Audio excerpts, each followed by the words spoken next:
నిన్న బడ్జెట్ ప్రవేశపెట్టినటువంటి కేంద్ర ప్రభుత్వం పైన ఆ బడ్జెట్కు సంబంధించినటువంటి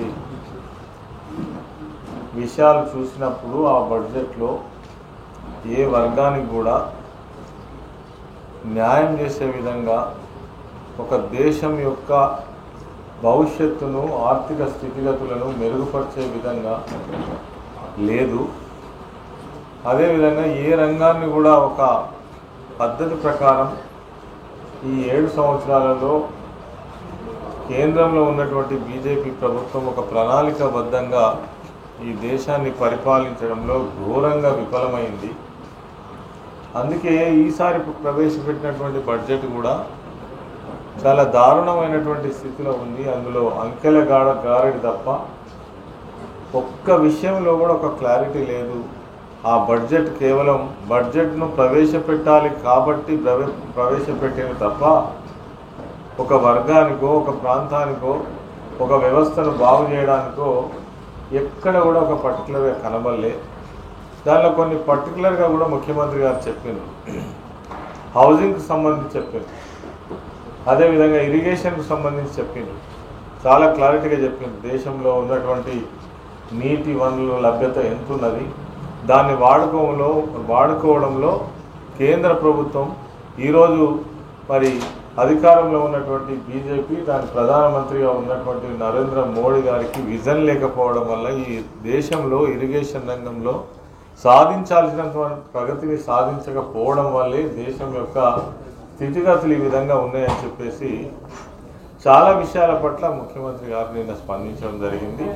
ఒక రాష్ట్ర ముఖ్యమంత్రిగా 4 కోట్ల మంది ప్రజలకు జవాబుదారీగా ఈ ప్రాంతం యొక్క అభివృద్ధిని కోరుకునేటువంటి ముఖ్యమంత్రిగా వారి యొక్క బాధ్యత ఈ బడ్జెట్ పట్ల ప్రజలకు విషయాలను తెలియజేయడం అనేటువంటిది వారి యొక్క బాధ్యత. అది మరి ముఖ్యమంత్రి గారు దాన్ని స్పష్టంగా నిన్న ప్రజలకు చెప్పడం జరిగింది. ఈ సందర్భంగా ఈరోజు హైదరాబాద్లో బీజేపీకి సంబంధించిన రాష్ట్ర అధ్యక్షుడు బండి సంజయ్ ప్రెస్ మీట్ పెట్టి నిజంగానే మీకు మాట్లాడేటువంటి ధైర్యం దమ్ము ఉంటే, మీకు విషయాల పట్ల అవగాహన ఉంటే, నిన్న ముఖ్యమంత్రి గారు ఏవైతే మాట్లాడిందో లేదంటే మీ బడ్జెట్లో పెట్టినటువంటి గొప్ప విషయాలు ఏమున్నాయో వాటిని తెలియజేసి ప్రజలకు అందిస్తే వాటిని ఒక అర్థం ఉంటుంది. అవి పక్కకు పెట్టి ముఖ్యమంత్రి గారిని వ్యక్తిగతంగా దూషించడం, అదేవిధంగా ఇష్టం వచ్చినట్టు మాట్లాడడం అనేటువంటిది చాలా దుర్మార్గం. ఇది ఈ 2.5 సంవత్సరాలుగా తెలంగాణ రాష్ట్రంలో బీజేపీ అవలంబిస్తున్నటువంటి ఒక దుర్మార్గమైనటువంటి విధానానికి పరాకాష్ఠని సందర్భంగా నేను తెలియజేస్తాను. ఒక మాటలో చెప్పాలంటే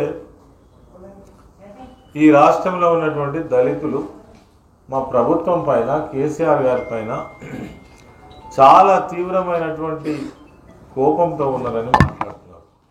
నేను బండి సంజయ్ గారిని వాళ్ళ బీజేపీ పార్టీని ఈరోజు అడగదలుచుకున్నాను. ఈ దేశంలో మీరు అధికారంలోకి వచ్చి దాదాపు 8వ సంవత్సరం. ఈ 8 సంవత్సరాల కాలంలో మీరు ప్రవేశపెట్టినటువంటి ఈ 8 బడ్జెట్స్ కావచ్చు, 8 బడ్జెట్లలో మీరు ఎస్సీల కోసమా, ఎస్టీల కోసమా, లేదంటే బీసీ వర్గాల కోసమా, ఏ రకమైనటువంటి బడ్జెట్ను వాళ్ళ అభివృద్ధి కోసం ప్రవేశపెట్టిండ్రు? తర్వాత నిన్న మీరు బడ్జెట్ను ప్రజెంటేషన్ చేసారు కదా, ఇందులో మీరు ఎస్సీల కోసం, ఎస్టీల కోసం ఇచ్చినటువంటి ప్రాధాన్యత ఏందో చెప్పమని అడుగుతున్నాం.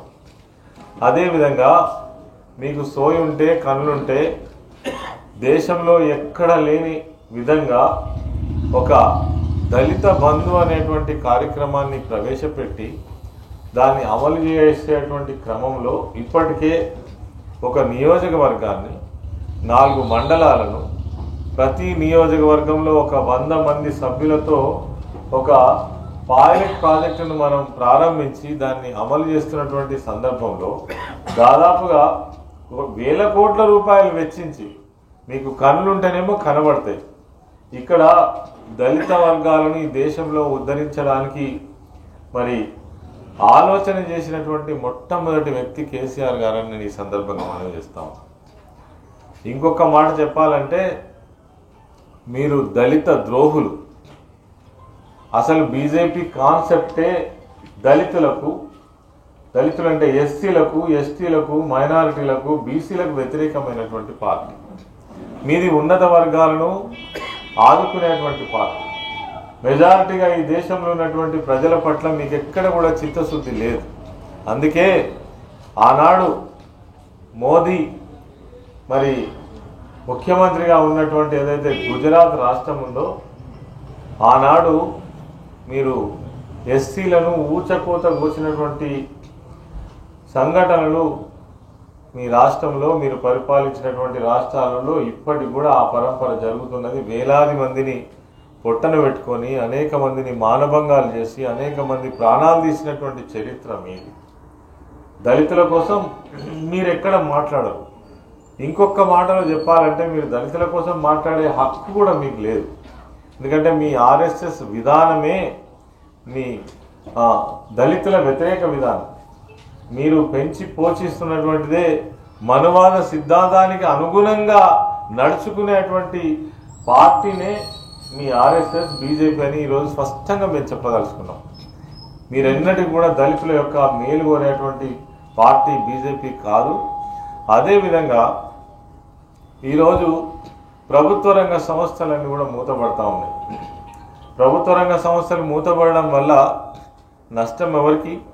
ఆ రోజు బాబాసాహెబ్ అంబేద్కర్ గారు ప్రవేశపెట్టినటువంటి భారత రాజ్యాంగంలో వాళ్ళకు కల్పించినటువంటి హక్కులు ఏవైతే ఉన్నాయో, రిజర్వేషన్ ఏదైతే ఉందో ఇలా ఆ రిజర్వేషన్ కాకుండా పోతా ఉంది.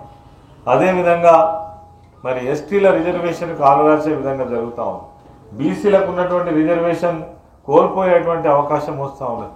అదేవిధంగా మీరు ఏదైతే తీసుకున్నటువంటి కాన్సెప్ట్ ఉందో ప్రైవేటైజేషన్ అనేటువంటిది, మీరు ఉన్నటువంటి ప్రభుత్వ రంగ సంస్థలను అమ్మేసి ప్రైవేటు వ్యక్తులకే మీరు ఈ సంస్థలన్నీ నిర్వహించే బాధ్యత ఏనాడైతే మీ ప్రభుత్వ విధానంలోనే ఉన్నదో, దీని ద్వారా మొత్తం దళిత సమాజం, ఎస్సీ ఎస్టీ సమాజం, బీసీ సమాజానికి వాళ్ళ యొక్క మనుగడకే గుడ్డలు పెట్టినలాంటి విధానాలు మీరు అవలంబిస్తూ మీరు దళితుల గురించి మాట్లాడతారా? దళితుల గురించి మాట్లాడే హక్కు కానీ అర్హత కానీ మీకు లేదు. అదేవిధంగా ఇంకొక మాట కూడా చెప్పాలి. మీరు ఈ విధంగానే మాయ మాటలు చెప్పి అబద్ధాలు చెప్పి మళ్ళీ కనుక అధికారంలోకి వస్తే బాబాసాహెబ్ అంబేద్కర్ రచించినటువంటి రాజ్యాంగాన్ని మార్చడానికి కూడా వెనకాడనటువంటి పార్టీ బీజేపీ పార్టీ. ఇంత దుర్మార్గమైనటువంటి పార్టీ అని మేము ఈ సందర్భంగా చెప్పదలుచుకున్నాం. మీకు ఎస్సీల గురించి మాట్లాడేటువంటి అర్హత లేదు. అదేవిధంగా ఇంకొక మాట చెప్పాలి. రాజ్యాంగ సభను తప్పుబట్టినటువంటి శ్యామ్ ప్రసాద్ ముఖర్జీ స్థాపించినటువంటి పార్టీ, ఆ పార్టీలో మీరుండి మీరు ఇలా దళితుల గురించి మాట్లాడతారా? అదేవిధంగా ఈ రాష్ట్రంలో దళితుల కోసం ముఖ్యమంత్రి గారు ఎంత గొప్పగా ఆలోచిస్తున్నారో, ఈ దళిత బంధు కనుక ఒక 5-10 సంవత్సరాలు ఈ రాష్ట్రంలో అమలు జరిగినట్టయితే దళితుల యొక్క జీవితాల్లో సమూలమైనటువంటి మార్పును ఈ రాష్ట్రంలోనే చూస్తాం.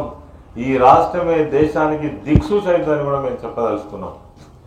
అదేవిధంగా రైతుల కోసం అనేక సంక్షేమ కార్యక్రమాలు తీసుకోవడం జరిగింది. రైతుల యొక్క ఆర్థిక స్థితిని పెంచడం కోసం ఈ రాష్ట్రంలో అమలు చేసినటువంటి కార్యక్రమాలు 1 కాదు 2 కాదు, అసలు రైతు ఓరియంటేషన్ తోటే ఈ ప్రభుత్వం నడిచిందని చెప్పడంలో ఎటువంటి సందేహం లేదు.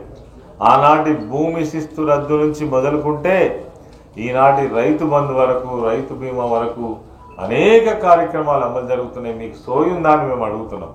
అదేవిధంగా పచ్చని రాష్ట్రంలో చిచ్చు పెట్టేటువంటి ప్రయత్నం ఎవరు చేసింది?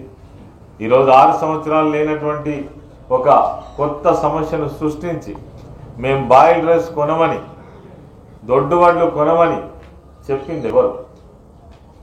ఈ చట్టాలను తీసుకురమ్మని. అదేవిధంగా ఆ నిర్ణయాన్ని అమలు చేస్తున్నటువంటి విషయం కూడా మీకు సోయలేదు, మీకు ఇన్ఫర్మేషన్ లేదు. నేను స్వయంగా సోషల్ వెల్ఫేర్ మినిస్టర్గా నేను మాట్లాడుతున్నా. ఇప్పటికే ఆ ప్రాజెక్టు పూర్తి స్థాయిలో నిర్మాణ దశలో ఉన్నది. వచ్చే సంవత్సరం అంటే ఈ సంవత్సరం దసరా నాటికి దాదాపుగా 175 అడుగుల ఎత్తుతో నిర్మించబోయేటువంటి అంబేద్కర్ విగ్రహాన్ని ప్రారంభించుకునేటువంటి విషయంలో ఇప్పటికే చాలా స్పీడ్గా పని నడుస్తూ ఉంది. ఫస్ట్ స్లాబ్ అయిపోయింది. 50 అడుగుల ఎత్తుతో కట్టేటువంటి బిల్డింగ్, ఆ బిల్డింగ్ పైన 125 అడుగుల మరి అంబేద్కర్ గారి విగ్రహాన్ని నిర్వహణ చేయడం కోసం, నిర్మించడం కోసం ప్రణాళికలు రచించడమే కాకుండా ముఖ్యమంత్రి గారు ఏదైతే మాట చెప్పినరో కేసీఆర్ గారు దాన్ని తూచా తప్పకుండా అమలు చేస్తున్నటువంటి ఆ విషయాన్ని పట్టుకొని మీ కనీసం అవగాహన లేకుండా మీరు అంబేద్కర్ విగ్రహాన్ని పెడతానన్నారు, పెట్టలేదని మాట్లాడినటువంటి మాటలు చాలా హాస్యాస్పదం. అంటే దీన్ని బట్టి మీకు తెలుస్తున్నది ఈ రాష్ట్రంలో జరిగేటువంటి ఏ పని మీద, ఏ అభివృద్ధి మీద మీరు మాట్లాడరు, దాని విషయంలో మీకు అవగాహన ఉండదు, మీ నోటికి వచ్చిందే మాట్లాడతారు అనేటువంటి విషయం ఈరోజు మనకు తేటతెల్లమవుతా ఉంది. అదేవిధంగా ఇక్కడ మరి అమలు చేస్తున్నటువంటి కార్యక్రమాలు చాలా ఉన్నాయి.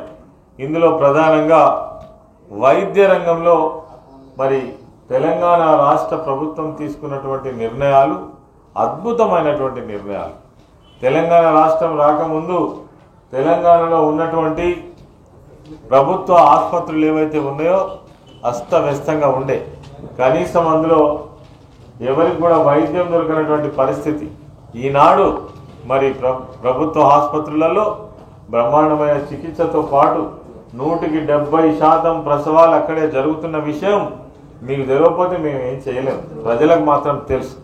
అదేవిధంగా ఇక్కడ ఏమైనా విపత్తులు వచ్చినప్పుడు ప్రభుత్వ ఆసుపత్రులు ప్రజలకు రక్షణగా ఉండాలి, వాళ్ళ ప్రాణాలు కాపాడడంలో ప్రధానమైనటువంటి భూమిక ప్రభుత్వ ఆసుపత్రులే ఉండాలనే ఉద్దేశంతో ప్రభుత్వ ఆసుపత్రులన్నింటినీ ఆధునీకరించి, అదేవిధంగా డయాలసిస్ సెంటర్లను జిల్లాల వారీగా, డివిజన్ల వారీగా, కొన్ని ప్రాంతాలలో అయితే కొన్ని మున్సిపాలిటీలలో కూడా ఈరోజు డయాలసిస్ సెంటర్లు తీసుకొచ్చి అంతటితో ఆగకుండా అనేక మెడికల్ కాలేజెస్ అనౌన్స్ చేసి ఈరోజు జగిత్యాలకు కావచ్చు, మంచిర్యాలకు కావచ్చు, రామగుండంలో కావచ్చు, అదేవిధంగా జిల్లాకు ఒక మెడికల్ కాలేజ్ తీసుకొచ్చినటువంటి విషయం మీకు అర్థం కాకపోతే మేము ఏం చేయలేము.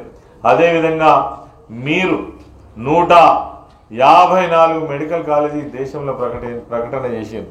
తెలంగాణ మీద ఉన్నటువంటి మీకు అక్కస్ కావచ్చు, ఇక్కడ ఉన్న ఈ ప్రభుత్వం మీద కానీ కావచ్చు, ఇక్కడ ప్రజల మీద కావచ్చు, ఒక్క మెడికల్ కాలేజ్ కూడా తేనటువంటి మీరు వైద్యం గురించి మాట్లాడతారు, మెడికల్ కాలేజీల గురించి మాట్లాడతారా? ఈరోజు అంతటితో ఆగకుండా ముఖ్యమంత్రి గారు ఈ రాష్ట్రం యొక్క నలుమూలల 5 కార్పొరేట్ స్థాయిని మించినటువంటి ఆ హాస్పిటల్స్ను నిర్మాణం చేస్తున్న సంగతి మీకు తెలియకపోతే మేమేం చేయలేం. వాస్తవాలకు దూరంగా ఉండి అబద్ధాలు మాట్లాడి ప్రజలను తప్పుదోవ పట్టించి మీరు చెప్పే అటువంటి అబద్ధాలను మెప్పించాలని, ఒప్పించాలని ఒక భూతం లాంటి సోషల్ మీడియాను వాడుకొని ఎక్కడ ఫిజికల్గా మీరు ఏం చేయకుండా ఈ దుర్మార్గమైనటువంటి మాటలు మాట్లాడే విధానాన్ని ఇలా తెలంగాణ రాష్ట్రంలో ఉన్నటువంటి ప్రజానికం ఖండించాల్సినటువంటి పరిస్థితి వచ్చింది. మీకు రోజులు కూడా దగ్గర పడ్డాయి. ఎందుకంటే ఎంతో కాలం అబద్ధాలను ప్రజలు నమ్మరు. ఇప్పటికే అబద్ధాలు చెప్పి అనేక సందర్భాలలో మీరు చెప్పిన అబద్ధాలు అవి ఎన్నటికి కూడా నిరూపణ కావు అనేటువంటి ప్రజల మనసుకు తెలిసింది. కాబట్టి ఇంకా మీరు ఈ విధంగానే మాట్లాడితే చెల్లుద్దని అనుకుంటే ప్రజలు మిమ్మల్ని తరిమి కొట్టే రోజులు దగ్గర పడ్డాయి. ఒక్క తెలంగాణ రాష్ట్రంలో కాదు, దేశం మొత్తం మీద కూడా మీ బ్లాక్ మెయిల్ పాలిటిక్స్ కావచ్చు, మీరెవరైతే మీ అధికారం లేనటువంటి, మీ చెప్పు చేతల్లో లేనటువంటి రాష్ట్రాలను, నాయకులను ఈడీ కేసులు పెట్టించి, సిబిఐ ఎంక్వైరీలు పెట్టించి, సిబిఐ కేసులు పెట్టించి, బ్లాక్మెయిల్ చేసి కేసులలో ఇరికించి, మరి ఇటువంటి పరిస్థితి ఈ దేశంలో ఇప్పటి వరకు ఏ ప్రభుత్వంలో కూడా ఇంత నీచమైనటువంటి రాజకీయాలు చేయలేదు. మరి బీజేపీ ప్రభుత్వం ఇంత దారుణంగా వ్యవహరిస్తున్నది. పచ్చగా ఉన్నటువంటి తెలంగాణ రాష్ట్రాన్ని చిచ్చుపెట్టేటువంటి ప్రయత్నం చేస్తున్నది. ఇది తెలంగాణ ప్రజలు సహించరు, మీకు తగిన బుద్ధి చెప్తారని చెప్పేసి కూడా ఈ సందర్భంగా మనవి చేస్తున్నా. మరి నిన్న అంటే ఈరోజు ఎవరైతే బండి సంజయ్ మాట్లాడిండో మీ మాటలు ఏవైతే ఉన్నాయో పచ్చి అబద్ధాలు, మీరు చాతగాక మాట్లాడినటువంటి మాటలు, మా ముఖ్యమంత్రి గారి మీద మాట్లాడినటువంటి ఏ మాటను కూడా తెలంగాణ ప్రజలు విశ్వసించరు, నమ్మరు. మీకు ధైర్యం దమ్ము ఉంటే ప్రజాక్షేత్రంలో మరి తేల్చుకుందాం. ఇదివరకే ఎన్నోసార్లు చెప్పినాం, ఏదో ఒక బై ఎలక్షన్ గెలిచినంత మాత్రాన మీకు ప్రజల మధ్య ఉన్నట్టు కాదు, అక్కడ వ్యక్తిగా ఉన్నటువంటి ఆ వ్యవస్థ ద్వారా నిర్మాణమైనటువంటిది తప్ప మీ పార్టీ బలం కాదనేటువంటి మీ వాపును చూసి బలుపు అనుకోవద్దని కూడా నేను బండి సంజయ్కి చెప్తా ఉన్నా. ఈరోజు మేము జిల్లా కేంద్రంలో మా యొక్క నూతనంగా ఎన్నికైనటువంటి జిల్లా అధ్యక్షుడు ఆయన రిసీవింగ్ కోసం వచ్చినటువంటి వేలాది మంది కార్యకర్తలు నాయకులు ఈ స్పందన ఆ పబ్లిక్లో చూసినట్టయితే మా పార్టీ యొక్క శక్తి బలం, మేము ప్రజలకు ఎంత గొప్పగా సేవలు అందిస్తున్నాం, మేము ఎంత జవాబుదారీగా ఉంటున్నామో తెలుస్తుంది.